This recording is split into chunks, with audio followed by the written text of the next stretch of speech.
Thank you very much, Sue, for those kind words, and good evening, ladies and gentlemen. And I'm really pleased that I'm speaking right now and not at the beginning of this evening, because I would have been between you and your food, and that's not a good place to be. So I hope that you're enjoying the wine and the food and so on. And I'm going to take my watch off. They say in Europe, people wear watches, and in Africa we have time. So I will make sure that I don't spend too much or use too much of your time. I also think of meetings like this very often, these scientific meetings that go sometimes for 5 days. And if you are the speaker on a Friday and it's in a nice place in the world, and you are the speaker at 4 o'clock on a Friday afternoon, you normally have a bit of a challenge. And the story is about this man who was there and he was introduced by the chairman, and there was one other person left in the audience, and after the introduction he thanked this person in the audience. And the guy put up his hand and said, "Mr. Chairman, no need to thank me, I am the last speaker." So it could have been worse. He could have said, "I'm just waiting for you guys to finish up so I can switch the lights off."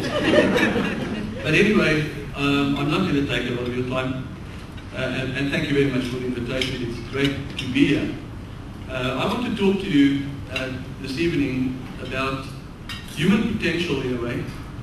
It's not going to be a scientific lecture, by the way. You've had many of them during the day, so I'm not going to give you another scientific lecture. I'm going to just introduce a few things I've observed in my career as an academic of approximately the past 30 years. And many years at the University of Pretoria, now at Stellenbosch University. And I've realized a few things about human potential. And we will need what I'm going to say to you in the next few minutes quite badly in the time to come. I read a State of the World report just recently, it was published this year, and one of the chapters there discusses the carrying capacity of this planet. How many people can live on this planet? And they use the average income of populations to estimate the carrying capacity. Now, at the moment, there are more or less 6.5 billion people on the planet. Now, if we all migrated to the point where we would all earn $1,000 a year, that's the low income part of the world, $1,000 a year. The carrying capacity of the planet would be 13.6 billion people. That is double the current world population. If we go to the average salary that they earn in America, which is $45,000 a year, the carrying capacity of the planet shrinks to 1.2 billion people.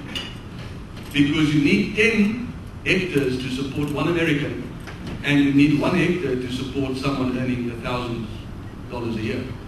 The world average income at the moment is $9,000 per annum, and this gives us a human population. If we continue without any further population growth, the population will shrink by the year 3000 to approximately 1.2 billion people. That means that in the next 90 years, 5 billion people will actually die of one reason or another.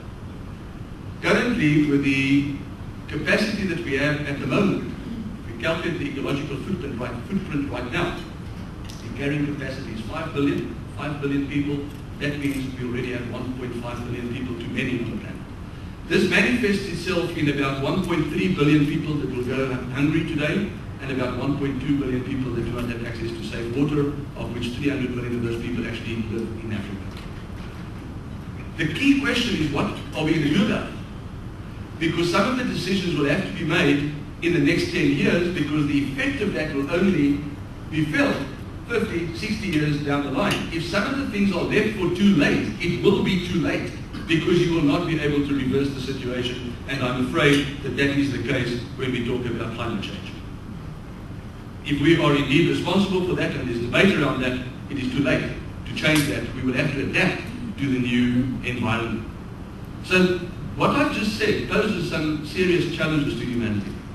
And we will need human excellence, and we will need human genius to actually solve these problems to create a sustainable livelihood. I believe, and this is the good news, that everyone is born a genius. However, not all of the people in this world ever live up to that genius, and there are a number of reasons for this. I believe that for most, before they go to school, the parents take away about 30% of that genius. Where the kids break their toys to find out how they work, they get a hiding instead of more toys to break to find out how these work, so they go to school, and by the time they go to school, 30% of the genius is gone. Then they go to school, another 40% of the genius is taken away there. Because school is a bit like prison if you think about it. You all wear a uniform, you are told to stand in a straight line, you cut your hair short, and they tell you to shut up. And listen, that is not a conducive environment for creative thinking. In fact, it's a bit of a suppressive environment.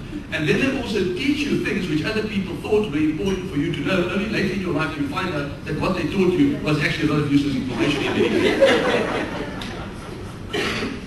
So then some of you would go to university, and at some universities, they make quite sure that they totally de-genius you.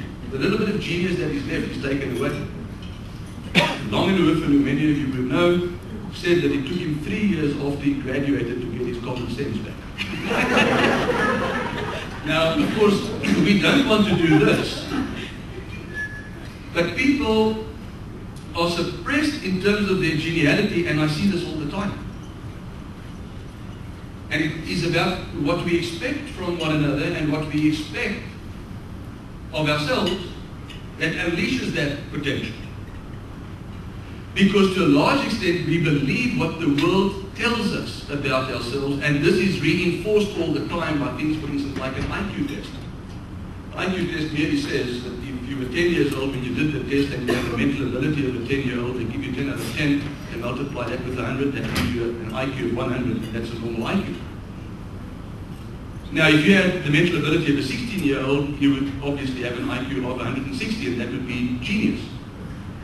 And that's fine, and some of you here might have had an IQ of 160, and I refer to this in the past tense, because for every year that you grow older than 10 years old, you catch up with your IQ. And by the time that you are 18 years old, you've neutralized your IQ, because who will you compare yourself with now? And if you're lucky enough to become 100 years old, a negative IQ might start coming in your face.